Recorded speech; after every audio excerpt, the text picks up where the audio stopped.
Fa innahunna awanin indakum. Sungguhnya para wanita adalah tawanan di sisi kalian. Itu dia tidak bisa berbuat apa-apa. Artinya kalau seorang laki KDRT dia mungkin tidak bisa membalas.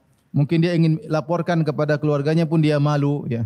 Dia malu sehingga dia bertahan dalam kezaliman yang dia alami, ya.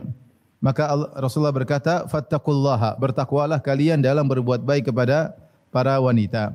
Oleh karenanya di antara makna istausu yaitu hendaknya kalian para suami saling mengingatkan, Maka tidak mengapa kita para lelaki saling ingatkan gimana sama istrimu, jangan lupa maafin, jangan lupa ajak jalan-jalan, jangan lupa ajak pengajian, ya. Jangan lupa belikan hadiah, ya. Karena itu sunnah Nabi SAW, para lelaki saling mengingatkan untuk berbuat baik kepada istri-istri mereka. Taib. Rasulullah menyuruh untuk berbuat baik kepada para wanita. Kenapa? Rasulullah sebutkan sebabnya. Ini fa innal mar'ah, ini untuk menjelaskan sebab. Kenapa aku perintahkan kalian untuk berbuat baik kepada para wanita? Kenapa? Fa innal mar'ata khuliqat min dhila. Karena wanita itu diciptakan dari tulang rusuk. Dari tulang rusuk, ya. Jadi dari sini kita bisa mengambil faedah bahwasanya Rasulullah SAW ketika menyebutkan wanita diciptakan dari tulang rusuk bukan dalam rangka untuk merendahkan mereka, bukan dalam rangka untuk menghinakan mereka, tetapi untuk menjelaskan mereka punya kekurangan yang harus kalian pahami wahai para lelaki. Kodrat wanita bahwasanya dia ada kebengkokan. Kenapa? Karena dia diciptakan dari tulang rusuk yang bengkok. Maka kalian sebagai suami harusnya memahami akan hal ini, memahami akan kodrat tersebut. Maka jangan pernah berangan-angan istri kalian lurus, ya. Dikasih tahu langsung paham, dikasih tahu langsung dalam, enggak mesti begitu.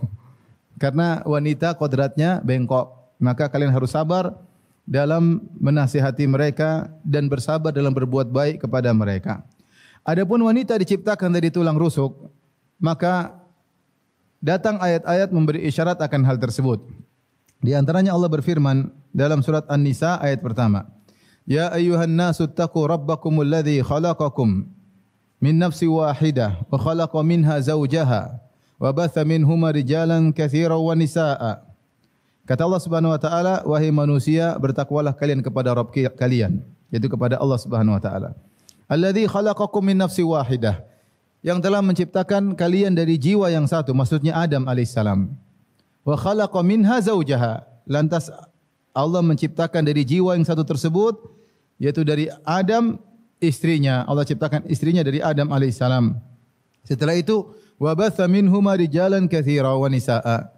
Lalu Allah ciptakan banyak sekali lelaki maupun wanita dari pernikahan Adam dan Hawa.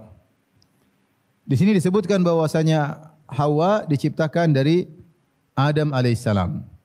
Demikian juga Allah sebutkan dalam surat Al-A'raf ayat 189.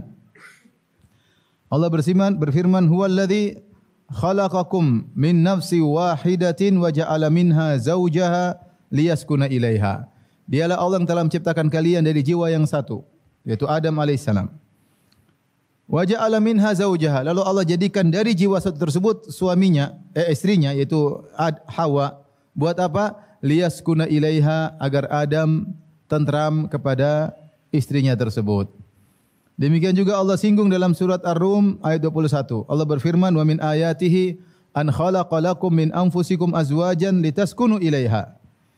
Dan di antara tanda-tanda keagungan Allah, Allah ciptakan bagi kalian istri-istri dari diri kalian, agar kalian tentram kepada istri-istri kalian. Allah juga sebutkan dalam surat Az-Zumar, kata Allah Subhanahu wa taala, "Khalaqakum min nafsin wahidatin thumma ja'ala minha zawjaha wa anzala lakum minal an'ami thamaniyata azwaj." Kata Allah Subhanahu wa taala, Allah menciptakan kalian dari satu jiwa, kemudian Allah ciptakan dari jiwa tersebut pasangannya, yaitu istrinya. Taib. Para ulama berselisih tentang makna ayat ini. Ada dua pendapat di kalangan para ulama. Pendapat pertama mengatakan bahwasanya, dan ini pendapat mayoritas ulama, karena dalam Al-Quran Allah mengatakan khalaqakum min nafsin wahidah thumma ja'ala minha zawjaha. Allah ciptakan kalian dari satu jiwa Adam, Kemudian Allah ciptakan dari Adam istrinya. Di sini Allah tidak menjelaskan diciptakan dari Adam dari bagian apanya. Apa maksudnya Hawa diciptakan dari Adam? Maka ada khilaf di kalangan para ulama. Pendapat pertama mengatakan bahwasanya Hawa diciptakan dari tulang rusuk Adam. Maksud Allah, kemudian Allah menciptakan dari Adam istrinya, maksudnya diciptakan dari tulang rusuk Adam alaihissalam. Dan ini adalah pendapat mayoritas ulama. Dan mereka berdalil dengan hadis-hadis yang tadi kita sebutkan. Innal mar'ata khuliqat min dhila. Sungguhnya wanita diciptakan dari tulang rusuk. Kata mereka maksudnya tulang rusuk Adam. Tulang rusuk Adam. Dan ini sesuai juga dengan apa yang disebutkan dalam Perjanjian Lama. Kejadian 2 ya, ayat 21 dan seterusnya. Saya bacakan. Ya. Lalu Tuhan Allah membuat manusia itu tidur. Jadi Adam dimasukkan dalam surga. Kemudian Allah membuat manusia itu, maksudnya Adam, tidur nyenyak. Ketika ia tidur, Tuhan Allah mengambil salah satu rusuk daripadanya. Yaitu satu rusuk diambil. Lalu menutup, ada yang disebut rusuk sebelah kiri. Diambil rusuknya Adam. Lalu menutup tempat itu dengan daging. Setelah diambil, tulang rusuk yang diambil ditutup dengan daging, Adam lagi tidur. Dan dari rusuk yang diambil Tuhan Allah dari manusia itu dibangunnyalah seorang perempuan. Dari tulang rusuk itu dijadikan perempuan. Lalu dibawanya kepada manusia itu. Lalu perempuan itu dihadirkan di hadapan Adam. Lalu berkatalah manusia itu, inilah dia, tulang dari tulangku dan daging dari dagingku. Ia akan dinamai perempuan sebab ia diambil dari laki-laki. Sebab itu seorang laki-laki akan meninggal dan seterusnya. Jadi dalam perjanjian lama, dalam Taurat, dalam kitab Kejadian 2 ayat 21 sampai 23 disebutkan bahwasanya proses diciptakannya Hawa adalah Adam tidur, kemudian ketika dia tidur diambillah tulang rusuk satunya, kemudian akhirnya diciptakanlah Hawa dari tulang rusuk tersebut. Datang dalam sebagian riwayat disebut oleh Tabari dari Ibnu Abbas dan Ibnu Mas'ud. Berpendapat seperti ini bahwasanya Adam atau Hawa diciptakan dari tulang rusuk Adam sebelah kiri. Diambil, kemudian bagian yang hilang tadi ditutup dengan daging. Namun sanadnya tidak sahih. Maka sebagian ulama mengatakan ini kemungkinan diambil dari Israiliyat. Tapi mayoritas ulama berpendapat bahwasanya Hawa diciptakan dari tulang rusuk. Adapun bagaimana proses dari tulang rusuk tersebut, apakah dicabut satu ataukah diambil sebagiannya, ini enggak ada kejelasan. Nabi hanya mengatakan khuliqatil mar'atu min dhila. Wanita diciptakan dari tulang rusuk. Ini pendapat pertama, ini pendapat mayoritas ulama bahwasanya Hawa diciptakan dari tulang rusuk Adam, ya. Dari tulang rusuk Adam alaihissalam. Pendapat yang kedua, pendapat dari Abu Muslim Al-Asfahani, dia mengatakan firman Allah wa khalaqa minha zawjaha, Allah ciptakan dari Adam, Allah ciptakan istrinya. Maksudnya min jinsiha, yaitu dari jenis manusia yang sama. Sebagaimana Adam adalah manusia, Allah ciptakan Hawa juga dari. Di sisi lain, subhanallah, sebagian ulama memandang, sudah pernah saya singgung, ternyata di balik kebengkokan wanita ada sisi kebaikannya. Kebengkokannya dibutuhkan. Kenapa dia mendahulukan perasaannya sebagai seorang wanita? Laki-laki ketika dia mendapati istrinya bengkok, dia bisa mudah untuk memeluknya. Bengkok ini membutuhkan suatu sosok untuk mengayominya, untuk menaunginya. Ya. Kebengkokannya itu dibutuhkan untuk merawat anak-anaknya, mentarbiah anak-anaknya. Ya.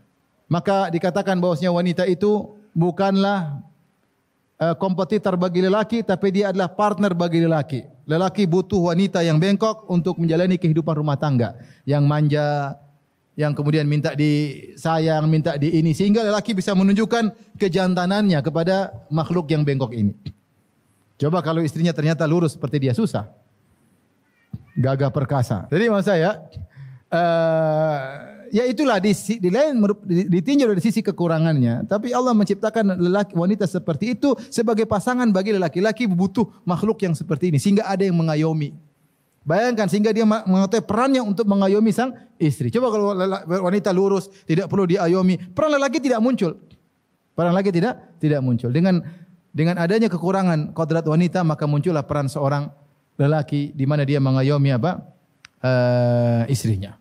Dengan kebengkokannya, maka sang wanita suka manja-manjaan, suka berhias, suka beria, suka lembut-lembut, kan kebengkokannya tersebut. Lelaki sukanya suatu yang gagah perkasa dan yang lainnya. Sehingga bertemulah sosok yang keras dengan sosok yang lembut, maka jadilah komplit, penyempurna satu dengan yang lainnya. Itulah hikmah dari Allah Subhanahu wa taala. Hendaknya kalian saling berwasiat mengingatkan satu dengan yang lainnya.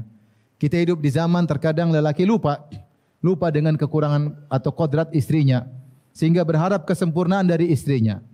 Ya, sehingga kemudian dia tidak terima ketika istrinya punya kekurangan, ketika istrinya punya kesalahan, tidak terima ketika istrinya manja-manja, ya. Dia lupa bahwasanya memang wanita dikodratkan dengan demikian. Maka kita para suami hendaknya saling mengingatkan. Tidak ada salahnya ketika ngobrol sama laki, gimana istrimu belum diajak jalan-jalan?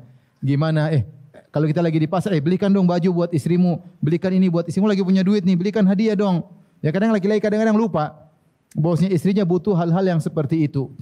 Butuh hal-hal yang menunjukkan keromantisan, ya. Hal yang kelihatannya sepele bagi kita ternyata tidak sepele bagi apa?